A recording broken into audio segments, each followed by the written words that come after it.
आज तक लोगों को नहीं मालूम कि पूजन करने बैठते हैं तो सबसे पहले क्या करते हैं। पर सबसे पहला काम मंदिर में बिना पंडित के सबसे पहला काम कौन सा होता है? तो सबसे पहला काम होता है भगवान को धन्यवाद देना कि आज भी आपने मुझे इस मंदिर में आपका दीदार कराने के लिए, दर्शन कराने के लिए बोला। अगर पंडित साथ में होगा तो पहले वो मंत्र बोलेगा, स्वस्ति वाचन करेगा।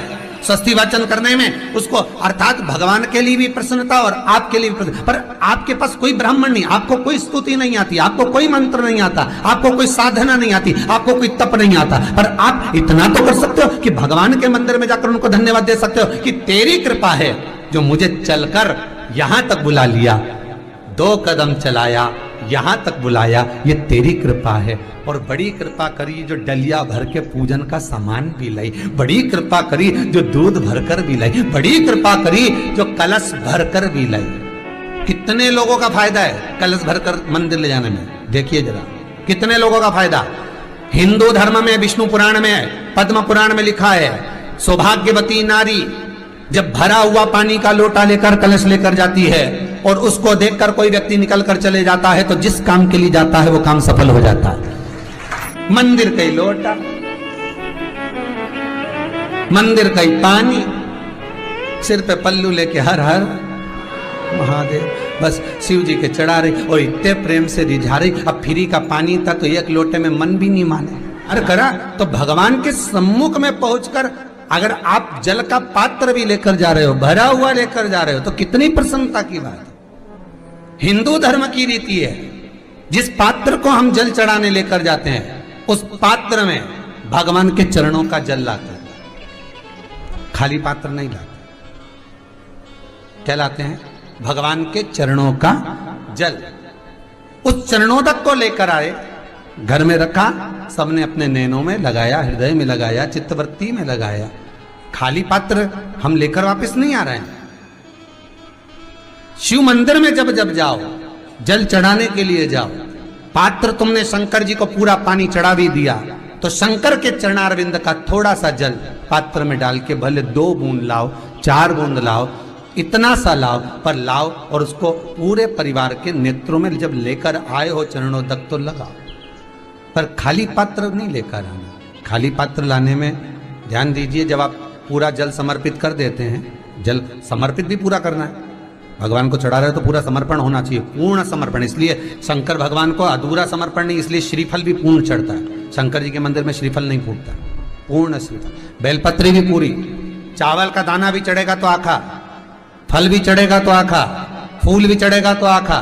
भगवान को कोई चीज खंडित नहीं चढ़ती, शिव जी को जल भी चढ़ेगा तो पूर्ण।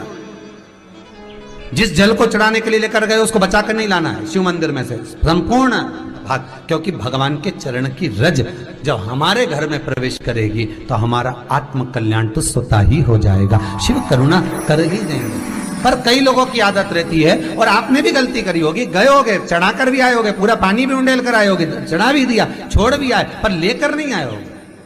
कई लोग गलती कर जाते हैं और फिर बाद में कहते हैं हम तो इतने साल से पूजन कर रहे हैं, भगवान हमारी सुन ही नहीं रिया। तो भगवान के मैं तो तैयार बैठा, पर तू नवा के चली जाए, लेके तो कहीं जाए। तो भगवान थोड़ी ना कहेगा कि तू मेरे पास में आए तो मेरे चरण की रज लेकर जा। भगवान थोड़ी ना कहेगा कि मेरे पास में आकर तू ये लेकर जा।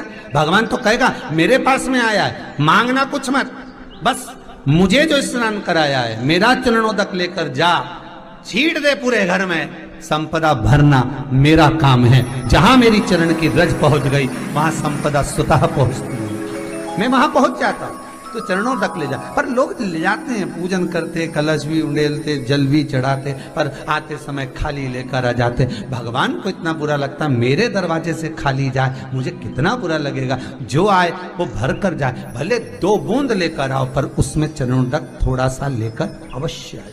उसी तरह जल चढ़ाने के बाद हम जब लेकर आते हैं पात्र के अंदर, ये उसमें उसकी बरकत है।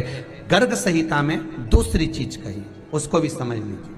गर्ग संहिता में कहा गया, जब आप घर से जल लेकर जाते हो भरकर, तो ये सृष्टि की जितनी नदियां हैं, पृथ्वी पर जितनी नदियां विद्यमान हैं, जितने तालाब, जितने सरोवर, जितने कुंड, जितने विराजमान हैं, उन सारे तीर्थों का जल जब आप घर से लेकर निकलते हो तो वो तीर्थ का संपूर्ण जल आपके कलश में आ जाता है। और जब आप उस जल को शिव पर समर्पित कर देती हो और 2 बूंद चरणादक लेकर जब जाती हो तो शिव महापुराण गर्ग संहिता पद्म पुराण कहती है वो जल साधारण नहीं रहता, वो गंगा जल बनकर तुम्हारे घर को पवित्र करने के लिए पहुंच जाता है। वो पवित्र गंगा जल बन जाता, उसको लेकर प्रवेश कर जाओ। हम बार बार कहेंगे भगवान के मंदिर जब भी जाओ ना, चेहरे पर प्रसन्नता होना चाहिए।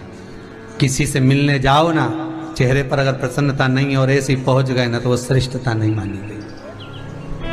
तुम तुम्हारी बहन के घर जाओ, सती मैया जलकर भस्म क्यों हुई? माता सती के भस्म होने का कारण क्या था? सती को पिता पर जितना क्रोध आया उससे ज्यादा क्रोध सती माता को अपनी बहनों पर आया कि मेरी इतनी बहन, ये 60 की 60 बहन मेरे सामने खड़ी रही और मैं आई तो प्रेम से मुस्कुराई तक नहीं।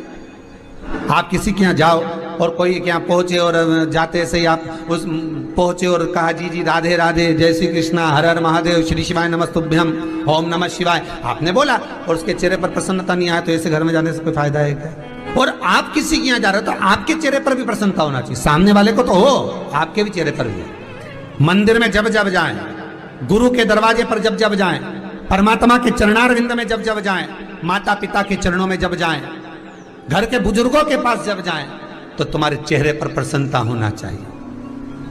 भगवान को भी लगे दुख भले है इसको पर चेहरे पर प्रसन्नता है, इसको अब दुख नहीं देना, क्योंकि इतना मुस्कुराकर ये मेरे मंदिर में आती है।